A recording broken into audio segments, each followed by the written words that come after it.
Un petit peu pour avoir juste un petit peu de place. Amen. Gloire à Dieu. Le titre du message de ce matin, c'est « Dieu est et Dieu parle ». Dieu parle encore aujourd'hui et Dieu est encore aujourd'hui. Et le passage, c'est dans Lévitique, chapitre 18, le verset 2, qui n'est pas long, qui nous dit « Parle aux Israélites et dis-leur, je suis l'Éternel, votre Dieu ». Parle aux Israélites et dis-leur, je suis l'Éternel, votre Dieu. Cette expression, je suis l'Éternel, apparaît 32 fois dans la Bible du Sommeur et 30 fois dans la Bible Louis II. Je suis l'Éternel. Dieu se présente de cette façon-là, je suis l'Éternel. Et c'est de cette façon-là que Dieu s'est présenté par l'intermédiaire de Moïse à son peuple. Ici, Dieu dit à Moïse, parce que c'est Dieu dit à Moïse, on le voit ça au verset 1, l'Éternel s'adressa à Moïse en ces termes. Donc, il s'adresse à Moïse en ces termes.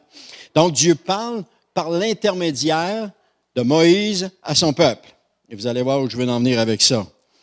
Et c'est cette façon-là que Dieu s'est présenté. Dans Exode, chapitre 6, le verset 7 nous dit, « Je vous prendrai pour mon peuple et je serai votre Dieu. Ainsi vous saurez que je suis l'Éternel, votre Dieu, qui vous affranchit des corvées que les Égyptiens vous imposent. » 4000 ans plus tard, après ces événements, Dieu se présente encore à nous en disant, « Je suis l'Éternel, votre Dieu. » Il est l'Éternel, notre Dieu. Nous savons que Dieu ne change pas. Il est toujours le même, hier, aujourd'hui, éternellement. Il ne change pas et il est encore l'Éternel, notre Dieu. Ce qu'il était pour le peuple d'Israël, il l'est pour nous. Lorsqu'il dit au peuple d'Israël qu'il va les délivrer de l'esclavage, c'est ce qu'il dit aussi à nous lorsqu'il s'adresse à l'humanité, de dire qu'il veut délivrer l'humanité de l'esclavage. Quelle est notre Égypte? Notre Égypte, c'est le monde. Le monde dans lequel, ici je m'adresse à des croyants, le monde dans lequel nous étions auparavant. Nous étions esclaves comme, entre guillemets, en Égypte. On ne faisait pas ce qu'on voulait. On avait l'impression qu'on faisait ce qu'on voulait, mais nous étions soumis au prince de ce monde. Lorsque Dieu s'est présenté à nous, « Je suis l'Éternel, votre Dieu », il nous a sortis de l'Égypte, et l'image est bonne parce qu'il nous a fait traverser la mer Rouge. La mer Rouge représente le baptême, et il nous a établis après ça dans le désert, mais dans le but de nous conduire vers la terre promise, de nous conduire dans un pays où coule le lait et le miel. Et généralement, comme chrétiens, nous pouvons vivre ce pays où coule le lait et le miel. On n'a pas besoin de rester dans le désert, à tourner en rond dans le désert. Dieu nous appelle au pays où coule le lait et le miel. Il nous appelle à ce pays-là. Amen. Alors, nous devons réellement prendre conscience que Dieu est l'Éternel, notre Dieu.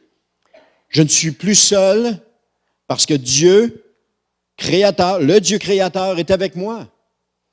Je ne suis plus orphelin parce que le Dieu, mon Père, est avec moi. Il a fait de nous ses enfants. Alors on n'est plus des orphelins. Hébreux 13:6 nous dit, nous pouvons dire avec assurance, « Le Seigneur vient à mon secours, je n'aurai pas de crainte, que pourraient me faire les hommes? » Le Seigneur vient à mon secours. Dans quelques situations dans lesquelles nous sommes, le Seigneur vient à notre secours. Appuyé sur ce fait que Dieu est avec moi, qu'il vient à mon secours, je suis plein de confiance. J'ai confiance en lui. Je suis fortifié. Je peux marcher d'un pas sûr, m'avancer dans la terre promise et ne pas faire comme les 12 espions, en avoir 10 qui tremblaient devant les géants, mais je peux m'avancer devant ces géants, m'avancer devant eux. Nous ne réalisons pas à qui nous appartenons et nous ne réalisons pas tout le privilège que nous avons d'appartenir à Dieu. Comme un fils qui est né dans une famille riche, que son père est riche, son père a plusieurs usines, etc., etc. Et le fils, des fois, ne veut rien savoir de tout ça parce qu'il ne se rend pas compte du privilège qu'il a. Il ne se rend pas compte que tous ses besoins sont comblés sans qu'il ait demandé rien. Il ne se rend pas compte que s'il demande quelque chose, il va l'avoir sans aucun problème. Il n'y a pas de temps d'attente. Il n'y a pas de temps d'économie, de prendre le temps de ramasser son argent petit à petit. Non, son Père est riche, il peut lui donner tout ce qu'il veut. Et nous avons ce même Père, ce Père qui est riche en bonté, en grâce et en miséricorde. Et ici, avec Dieu, je ne parle pas d'argent, je parle de bonté, de grâce, de miséricorde, et que Dieu nous donne ces choses-là. Et nous les donne en abondance. Lorsqu'on tombe et qu'on pêche, la grâce de Dieu est là en abondance. Sa miséricorde est là en abondance. Son amour est là en abondance. Et pas juste quand on tombe, mais en tout temps. Son amour, sa grâce, sa miséricorde sont là en abondance. Alléluia. C'est bon. Gloire à Dieu. Si on réalisait pleinement, nous ne serions pas dans la crainte. Nous ne serions pas dans la crainte des hommes. Nous ne serions pas dans la crainte des autres. On ne serait pas dans la crainte de qu'est-ce qui va m'arriver plus tard. Le jeune homme qui est né dans une famille riche ne se pose pas la question pour la fin du mois. Il y a la blague qui dit, ce gars-là, il a bien plus peur de la fin du monde que de la fin du mois. Pour plusieurs d'entre nous, on a bien plus peur de la fin du mois que de la fin du monde. Mais gloire à Dieu. Si on savait tout à propos de Dieu, on n'aurait pas peur de rien. On n'aurait pas peur. Même de la fin du mois, on n'aurait pas peur. Amen. Je me tiendrai solidement sur le roc avec Dieu. Je me tiendrai ferme devant les épreuves et tout et tout. Amen. Gloire à Dieu. Je vais tourner la page.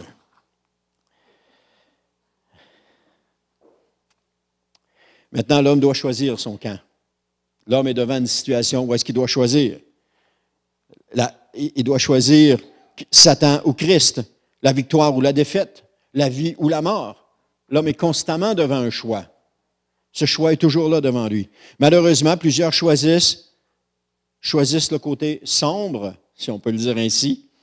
Ils choisissent le côté sombre, ils ne choisissent pas la lumière, ils choisissent le côté sombre, pour toutes sortes de raisons. Mais nous, disciples, nous choisissons la lumière. Nous choisissons Christ, nous choisissons la victoire, nous choisissons la vie. Il n'y a rien qui peut nous arrêter parce que nous sommes plus que vainqueurs en Jésus-Christ. Nous sommes enfants de Dieu, Dieu notre Père. J'ai dit au début que cette expression « Je suis l'Éternel », votre Dieu, apparaît 32 fois dans la Bible. Et ça se répartit comme cela. Je n'ai pas mis le nombre, j'aurais pu le mettre, mais je ne l'ai pas mis. Exode 2, on voit cette expression-là. Lévitique 21, Exode 2 fois. Lévitique 21 fois. Nombre 2 fois. Deutéronome 1 fois. Les Juges 1 fois. Ézéchiel 3 fois. Et Joël 2 fois. À travers tout l'Ancien Testament, Dieu parle. Mais ce qui est remarquable, c'est que ça apparaît 21 fois dans le livre du Lévitique. Pourtant, le livre du Lévitique est un livre de lois et de prescriptions. Dieu a donné ses lois au peuple à travers le livre du Lévitique. Voici comment les sacrificateurs doivent être habillés, voici comment ils doivent faire les choses, voici comment le peuple doit être, comment il doit le faire, etc. C'est un livre de lois. Comment on doit se comporter, les choses à éviter, les choses qu'on peut faire. C'est un livre de loi. C'est comme si on prenait le Code de loi du Québec et qu'on lisait ça. Je pense qu'on dormirait avant la fin. Mais pourtant, c'est le livre que personne ne veut lire parce qu'il le trouve ennuyant. Il trouve ça ennuyant. Il s'en va dans le livre et il trouve ça ennuyant. Mais c'est tout le contraire. Ce livre nous montre la voie d'accès à Dieu dans l'adoration et la communion. Quand on est capable de voir que c'est comme ça qu'on peut accéder à Dieu dans la communion et l'adoration, et qu'on peut transposer les lois, je ne dis pas qu'il faut maintenant appliquer la loi, c'est pas ce que je suis en train de dire, mais qu'on peut transposer les lois dans la grâce dans laquelle nous vivons aujourd'hui. Lire le livre aux Hébreux nous aide à comprendre le livre de Lévitique, parce que le livre aux Hébreux nous donne les choses. Parce qu'au temps où les gens vivaient avant Jésus, ils ne comprenaient pas tout ça, parce que ce qu'ils vivaient, c'était la loi. Mais quand Jésus est venu, qui est mort sur la croix, il a accompli la loi. Aujourd'hui, Christ, toutes les figures qui représentent Christ dans le livre de Lévitique, nous, on est en mesure de les comprendre et de les voir. Quand vous regardez le tabernacle de la façon qui était construit, ça c'est peut-être plus dans l'Exode, là, mais quand vous regardez la façon qui était construit, les matériaux qui entraient dedans, la composition, tout fait référence à Christ.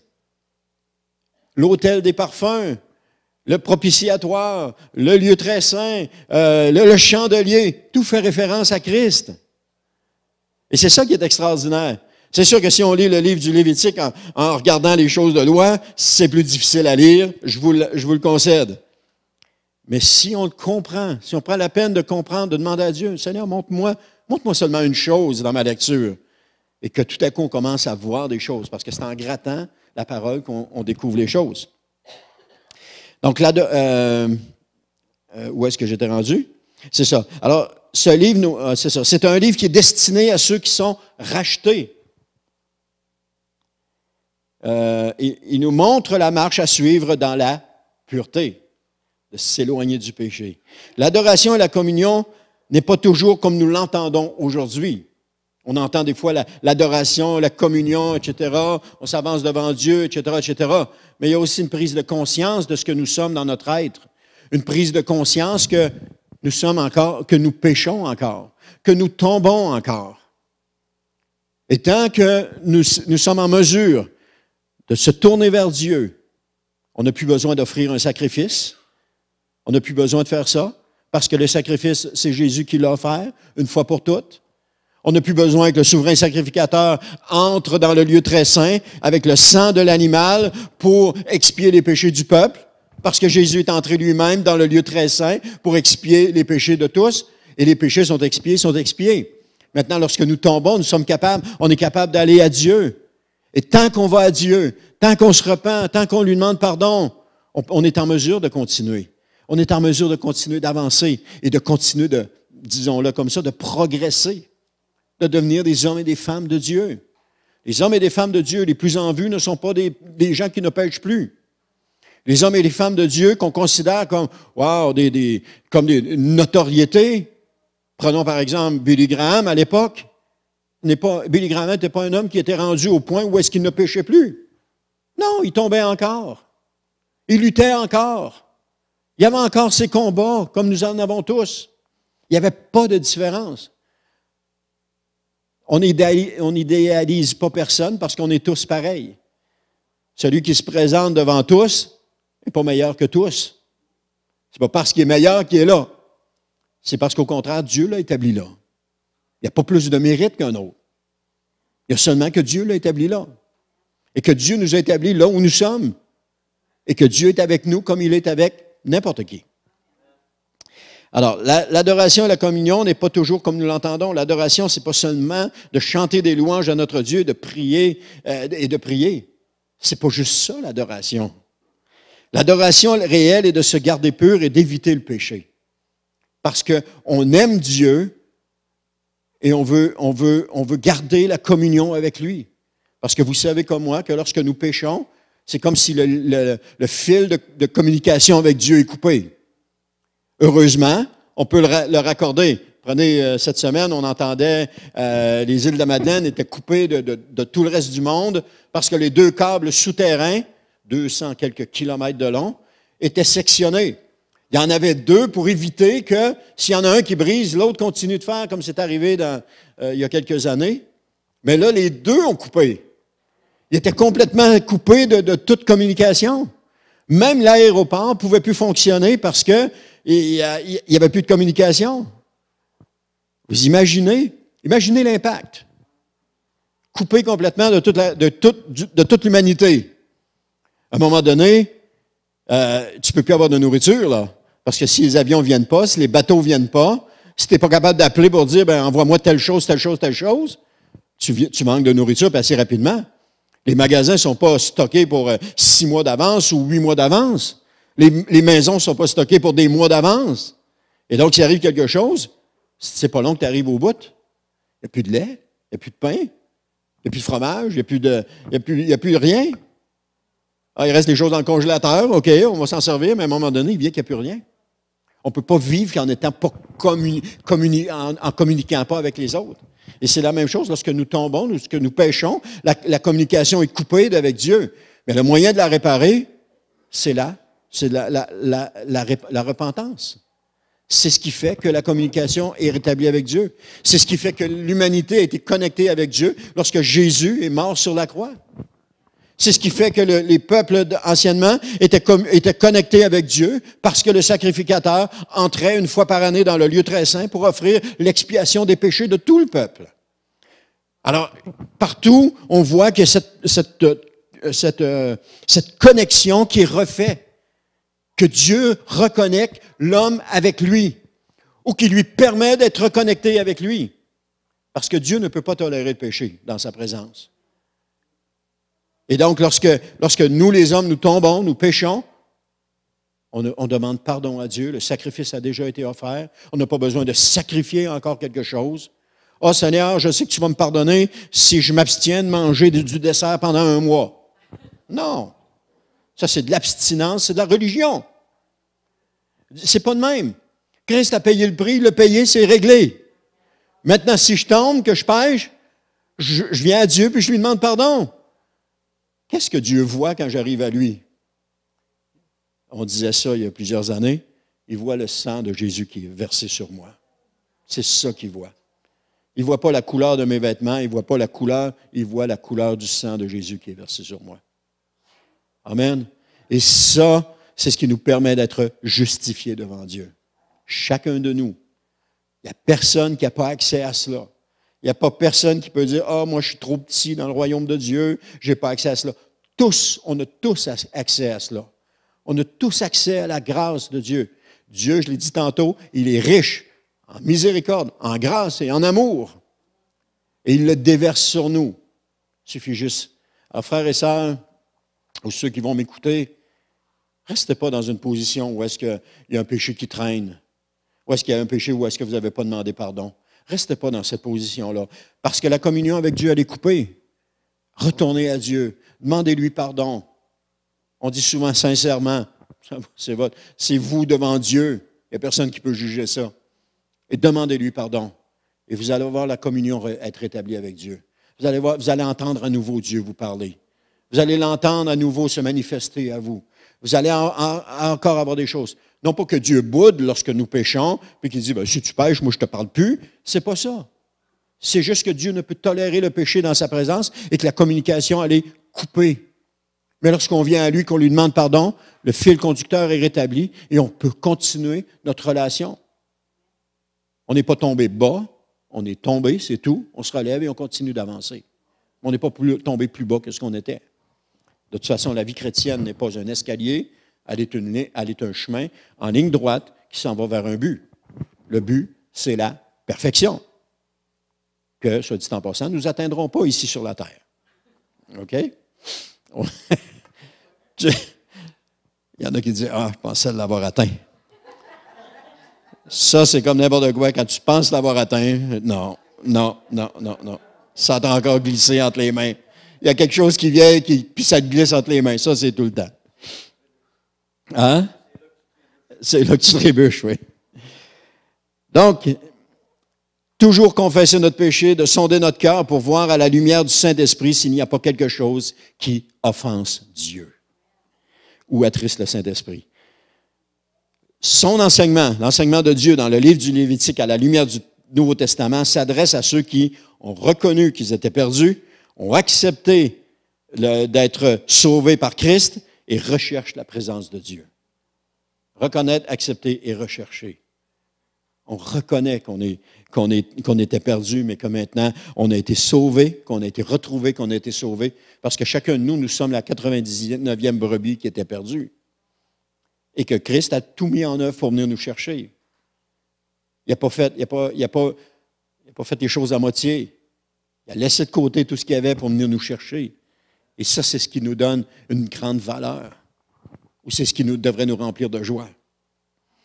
Alors, ce livre nous montre aussi la sainteté divine et l'impossibilité de nous approcher de Dieu, sauf sur le terrain de l'expiation.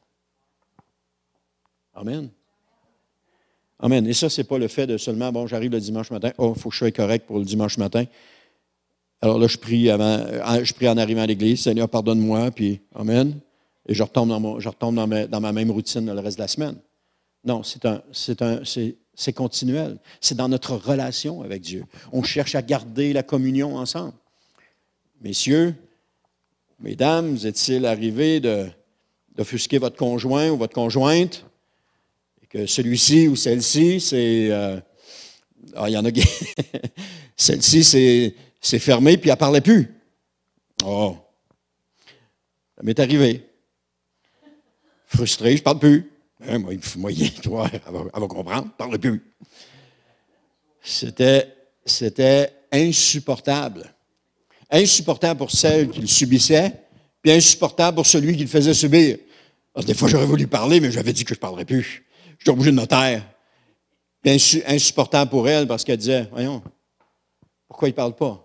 La communion était coupée entre nous deux. La communion était coupée, il n'y avait plus moyen de communiquer.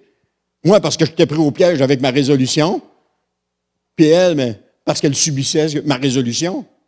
J'avais décidé que je ne parlais plus. Pourquoi j'ai fait ça? Parce que je l'avais vu dans le passé. J'avais un oncle comme ça, ça ne marchait pas, il se mettait à bouder. Il y avait des tensions autour de la table à l'heure du dîner, mais je ne comprenais pas pourquoi. Mais il y avait des tensions. À l'époque, je ne comprenais pas pourquoi.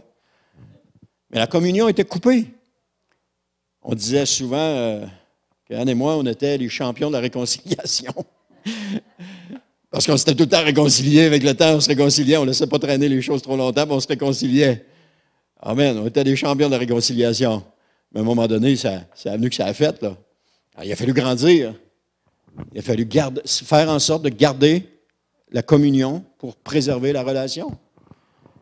Aujourd'hui, je ne boude plus, je peux vous le dire. Je ne boude plus, puis j'ai fait des pas. Amen. Alors, si je décidais de bouder, là, vous ne m'entendriez pas un matin, je bouderais. Donc, ce livre nous montre la sainteté divine et l'impossibilité de nous approcher de Dieu, sauf sur le terrain d'expiation, je l'ai dit tantôt. Et l'expiation décrit la façon dont le péché peut être pardonné de Dieu. Mais c'est aussi ce que la génération d'aujourd'hui ne sait pas. Ils croient que Dieu est leur ami et qu'ils sont chumés avec lui. Il n'y a pas de problème. Dieu est mon chum, alléluia. Mais Dieu n'est pas juste un chum. Oui, il peut l'être, mais Dieu est mon Père. Dieu est mon Dieu. Et je dois avoir du respect pour lui. Un chum, c'est une amitié, mais il n'y a pas nécessairement du respect, une notion de respect profonde. Alors, il y a une amitié. Ce qui fait que tu peux lui donner une jambette, la faire tomber, tout le monde rit, on a du plaisir. Mais tu ne fais pas ça avec Dieu. Il y a un respect avec Dieu. Amen. On peut prétendre que c'est notre chum, mais il ne l'est pas plus avec moi qu'avec un autre. Et si je prétends que moi et Dieu, on est comme ça ensemble, là, c'est ça? On est de même. Ben, il est de même avec tout le monde. Il n'est pas juste avec toi. Tu n'as pas besoin de t'enorgueillir de ça. Si tu as une relation avec Dieu, c'est parce que tu veux bien avoir une relation avec Dieu, tu veux l'entretenir, cette relation-là. Et tout le monde est sur le même pied. Donc, bien que Dieu semble être le bon chum, il croit, il pardonne, tout est cela même, sans repentance. C'est pas ça qui se produit, c'est ce que certains pensent. Mais on a besoin de la repentance. Amen. Tantôt, je disais, j'ai commencé, c'est bien silencieux un matin. J'ai commencé, Dieu est et Dieu parle. Okay? J'ai commencé avec, je suis l'Éternel, votre Dieu. On a dévié un petit peu, mais Dieu dit, parle aux Israélites et dis-leur. Dis-leur, ça me fait toujours rire quand j'entends ça. Un matin, il y avait de la tension dans la maison. Je ne sais pas si Sophie Laurence s'en souvient, on restait à l'ancienne Norette sur la rue Sainte-Cécile. Peut-être qu'elle était trop jeune de s'en souvenir. Et il y avait de la tension dans la maison. Et puis là, c'était après le déjeuner, pas tard après le déjeuner, et puis je ne sais pas qu'est-ce qui arrivait. Puis là, je bougonnais, puis je chiolais, puis je n'étais pas content. Puis à un moment donné, ma femme a dit, dis-leur. Ah oui, dis-leur. Ben, j'ai dit, dis-leur. Il est 8h moins 10. Bon. Ça l'a dégonflé, la ballonne. Ça l'a fait tomber la tension. Et là, tout le monde s'est mis à rire. En tout cas, ceux qui avaient conscience de ce que je venais de dire, tout le monde s'est mis à rire. Dis-leur. Alors, à toutes les fois que je vois ça, parle aux Israélites et dis-leur. Il est 8h moins 10. Dieu s'adresse aux hommes par l'intermédiaire des hommes. Voici une réalité. Dieu s'adresse aux hommes par l'intermédiaire des hommes. Ici, dans le passage qu'on a vu, il demande à Moïse de leur parler, de dire des choses. Il dit, dis à Moïse, dis-leur. 8h moins 10.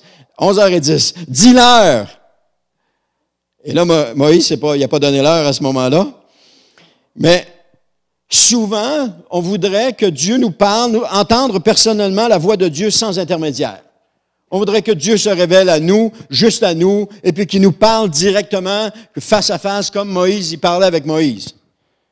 Mais Dieu parle par l'intermédiaire d'un homme. Mais Dieu a choisi de parler aux hommes par l'intermédiaire d'un autre homme. Il parle aux hommes par l'intermédiaire de quelqu'un. On voit dans Hébreux 11.1 qu'il a parlé par les prophètes. Dans Hébreux 1.1, il a parlé par les prophètes. Hébreux chapitre 1, verset 2, il a parlé par le Fils. Il parle aujourd'hui par le Saint-Esprit. On voit ça dans 1 Timothée 4.1. Il parle aussi par l'intermédiaire des prédicateurs, parce que l'Esprit Saint parle aux prédicateurs qui, eux, annoncent la parole, dans Tite 1.3. Il parle aussi par l'intermédiaire des prophètes dans Actes 11, 28. Dieu parle ou s'adresse à son peuple par l'intermédiaire d'une autre personne. Et lorsqu'on pense que Dieu nous a parlé, généralement, c'est le Saint-Esprit qui nous parle. Il n'y a rien qui a changé aujourd'hui. Dieu parle à son peuple par l'intermédiaire d'une autre personne. Et qu'est-ce qu'il dit encore aujourd'hui? Je suis l'Éternel, votre Dieu. Il est l'Éternel, notre Dieu. Et je me suis... il y avait le mot l'Éternel et je me disais, qu'est-ce que ça signifie l'Éternel? Et là, je suis allé voir, je suis allé trouver qu'est-ce que ça signifiait. Je vais le trouver ici, non? L'Éternel, c'est ça. L'Éternel, ça veut dire Jéhovah. OK? Ça fait pas de nous des témoins. On est des témoins de Jéhovah, mais ça fait pas de nous des témoins de Jéhovah. Si vous comprenez ce que je veux dire. Et là, j'ai regardé tous les noms qui s'adressent à Dieu. Elohim, créateur, puissant et fort. Eloé, puissant, fort et prééminent. Je vais vous donner les références. Là. Genèse 17, 7. Ésaïe 9, 6. El Shaddai, Dieu Tout-Puissant. Psaume 132, 2 à 5. Adonai, Seigneur éternel, dans les Juges 6, 15. Yahvé, ou Yahweh, ou Jéhovah. Yahweh, Yahvé, Jéhovah, c'est tout le même mot qui est traduit par l'Éternel dans nos Bibles. Alors, quand vous voyez l'Éternel, c'est Yahvé, Yahweh ou Jéhovah. C'est juste que le tétragramme YHWH, on ne sait pas comment le prononcer parce que les Juifs ne le prononçaient pas. Et si on est capable de prononcer, de connaître les mots hébreux dans nos Bibles, c'est parce que les Juifs massorètes ont incorporé dans l'écriture hébreu les voyelles. Parce que l'écriture hébreu, au départ, c'était seulement les consonnes. Mais là, tu voyais le mot, juste les consonnes, tu savais, parce qu'à cause de la prononciation, c'était quoi le mot. Mais ils se sont dit, jamais les gens vont pouvoir lire cette langue-là plus tard si on ne fait pas quelque chose. Alors, ils ont incorporé les voyelles, des points, des traits, des choses au-dessus, en dessous. Ils ont incorporé les voyelles. Et donc, le tétragramme YHWH, on ne sait pas trop comment il se prononce, parce qu'ils n'ont pas touché. Ils n'ont pas incorporé de voyelles. Où est-ce qu'elles se situent, les voyelles? On ne sait pas. Donc, il y a des choses qui ont été données comme Yahvé, peut-être, ou Jéhovah, peut-être, qui traduit le tétragramme. Mais on ne sait pas comment il se prononce. C'est parce que les Juifs ne prononçaient pas le nom de Dieu. Ils avaient trop de respect pour prononcer le nom de Dieu. Alors, on ne peut pas le savoir. Donc, Yahweh, Yahvé, Jéhovah, c'est l'Éternel. Il donne aussi d'autres noms comme Jéhovah Jireh, qui signifie l'Éternel pourvoira. Jéhovah Rapha, l'Éternel qui guérit. Jéhovah Nissi, l'Éternel ma bannière. Jéhovah Mekadesh, l'Éternel qui te sanctifie ou qui te rend saint. Jéhovah Shalom, l'Éternel notre paix. Il y a Jéhovah Tsikenu, qui est l'Éternel notre justice. Il y a Jéhovah Roi, qui est l'Éternel notre berger. Il y a Jéhovah Shammah, qui est l'Éternel est ici. Et il y a Jéhovah Saba, qui est l'Éternel des armées, etc. Amen. Alors, les noms de Dieu, l'Éternel. Alors, il dit, je suis tout ce que je viens de vous lire. On lit, nous, je suis l'Éternel, votre Dieu. Mais il est plus que juste l'Éternel. Il est Jéhovah. Et partout dans la Bible, on parlait tantôt des Jéhovah Jireh, Rapha, Nissi, on les voit apparaître à différents moments dans la Bible. C'est la première fois, le Jéhovah Jireh, c'est avec l'Éternel pourvoira. C'est dans Genèse 22, 14. C'est Dieu qui dit à Abraham, « Je suis l'Éternel qui pourvoira. » Il dit ici, « Je suis l'Éternel, votre Dieu. » Et Dieu se traduit généralement par, je n'ai pas regardé lui, mais généralement par Elohim. Elohim, le IM signifie le pluriel. Nous, en français, on met un S, mais ici, on met IM. Donc, Dieu en plusieurs personnes. Généralement, le Père, le Fils et le Saint-Esprit. Il est Jéhovah, il est l'Éternel, notre Dieu. On pourrait creuser encore et encore et encore avec ça. Mais ce qui est important, c'est que Dieu veut toujours nous faire savoir qu'il est l'Éternel, notre Dieu. L'Éternel Jéhovah, celui qui est existant. Ou Dieu Elohim, non pluriel de Dieu, comme j'ai dit tantôt, qui représente la Trinité. Mais ce qu'il nous faut savoir, c'est qu'il n'est pas un Dieu lointain.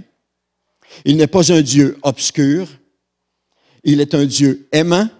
Il est un Dieu compatissant. Il est un Dieu miséricordieux. Il est notre Dieu. Il est notre Dieu. Wow! Il mérite tout notre respect, il mérite toute notre gratitude, il mérite toute notre crainte.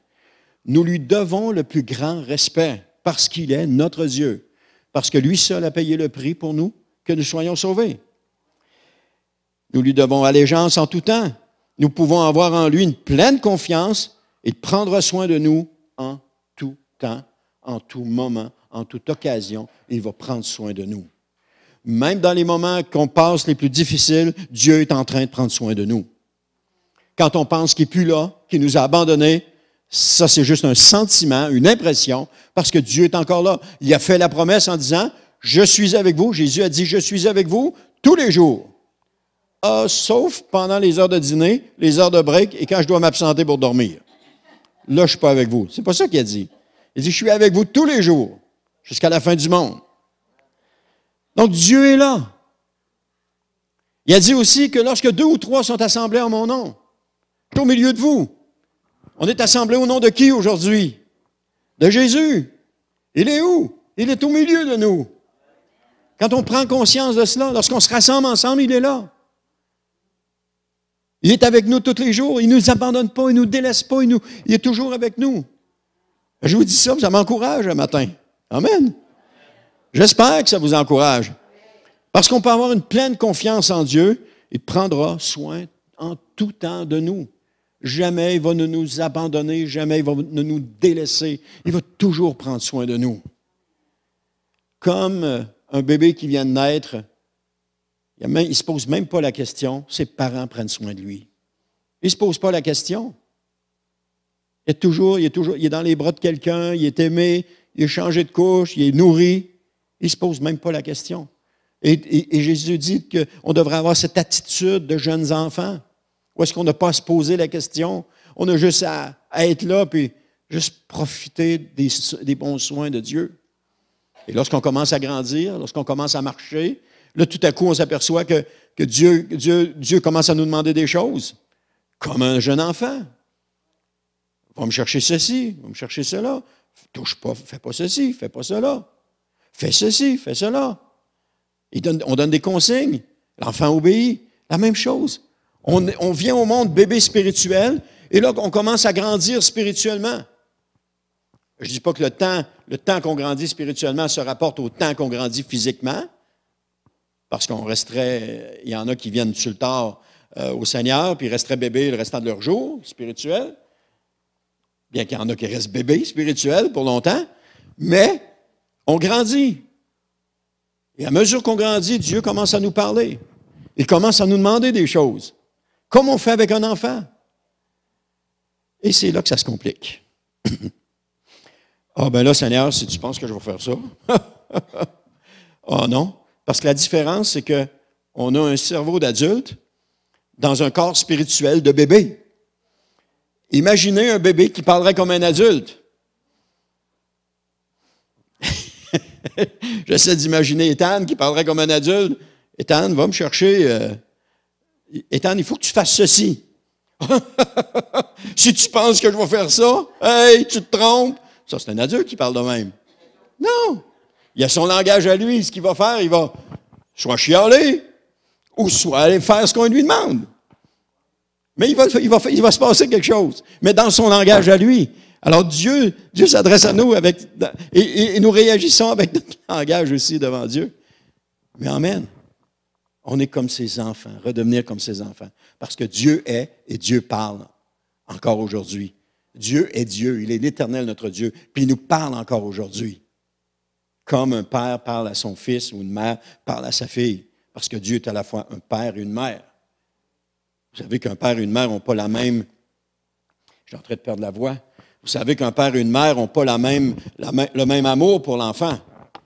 L'amour du père est différent de l'amour de la mère. L'amour de la mère est beaucoup plus profond que l'amour du père. Pourquoi? Parce que la mère a porté l'enfant, est en contact avec lui depuis le moment de la conception. Et là, tout le développement qui s'est fait à l'intérieur de son ventre, le père n'a aucune idée de ce qui s'est passé. Là. Aucune idée de l'attachement qu'il peut avoir d'une mère. Et ensuite de ça, la mère qui a donné naissance à l'enfant et qui en a souffert un coup, le père n'a aucune idée de ça. Là. On est à côté, on voit, on est impuissant, mais on n'a pas conscience de la réalité, de l'amour de la mère qui se développe envers l'enfant. Je parle ici dans un cas général, parce que je sais qu'il y en a qui n'ont pas eu d'amour souhaité de leur père ou de leur mère, mais dans un cas normal, ils devraient avoir cet amour profond-là qui aurait dû se développer. Maintenant, si vous n'avez pas connu cet amour-là, il est encore temps d'aller voir à Dieu et de lui demander, « Seigneur, fais-moi connaître cet amour-là.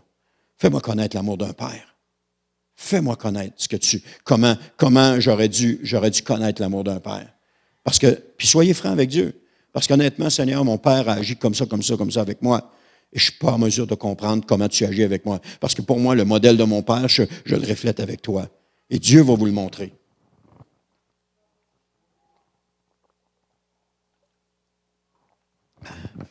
Amen. Alors, on peut avoir une pleine confiance en lui. Il va prendre soin de nous en tout temps. Et je termine avec ce dernier passage-là. Dans Ecclésiaste, chapitre 12, le verset 13. Écoutons bien la conclusion de tout ce discours. J'ai trouvé ça pas pire quand j'ai vu ça. « Sois rempli de respect pour Dieu et obéis à ses commandements, car c'est là l'essentiel de tout homme. » Être rempli de respect pour Dieu. Alors que Dieu est et que Dieu parle encore aujourd'hui, il nous demande une chose, c'est d'être rempli de respect pour lui et d'obéir à ses commandements. Ses commandements, c'est ce qu'il nous demande.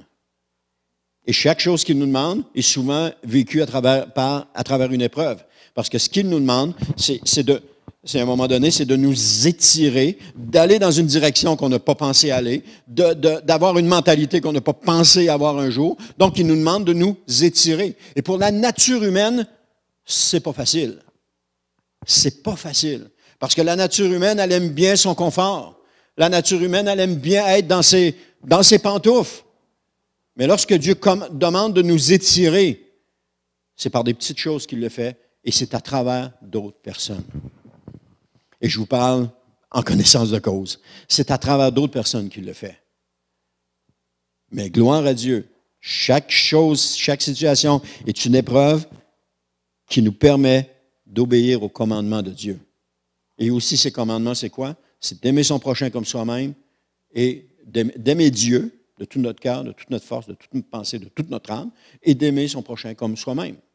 Et Jésus va dire que ces deux commandements renferment toute la loi et les prophètes. Alors, aimer ses commandements, aimer Dieu, aimer son prochain, en tout temps. Amen. On va finir en prière, si vous voulez. Si quelqu'un a besoin de prière, vous pourrez vous avancer. Je peux prier avec vous ou pour vous, comme vous voulez. Et puis, Éternel, merci pour ce temps avec toi. Merci pour ce message de ce matin. Et je te prie, Seigneur, qu'en toutes circonstances, Seigneur, tu puisses être l'Éternel, notre Dieu, l'Éternel Dieu qui nous parle, l'Éternel Dieu qui est celui qui est à nos côtés, qui nous fortifie, qui nous accompagne, qui nous encourage, qui fait de nous les hommes et des femmes que nous sommes maintenant. Et je te remercie, Seigneur, pour pour tout cela, Seigneur. Et je te prie, Seigneur, pour mes frères et mes sœurs ici, dans cette assemblée, qui sont ici ce matin ou qui sont à l'extérieur. Je te prie, Seigneur, que vraiment tu puisses les encourager, les fortifier. Je te prie que tu les aides à passer au travers les difficultés. Et je te prie, Seigneur, que tu manifestes, Seigneur, manifeste ta grâce, ton amour, ta miséricorde, sans limite envers chacun de nous. Merci pour ce message ce matin, Seigneur, qui nous encourage. Merci pour ce message qui nous fortifie, ce message qui nous aide à aller plus loin, ce message qui nous aide à persévérer dans l'épreuve que nous pouvons vivre. Et ce message, Seigneur, qui fait de nous que nous pouvons continuer de grandir et de s'affermir devant toi. Merci, Seigneur. Tu es un Dieu merveilleux et c'est dans le nom de Jésus que je te prie. Amen. Amen. Gloire à Dieu. Merci, frères et sœurs. Que Dieu vous bénisse. Bonne semaine.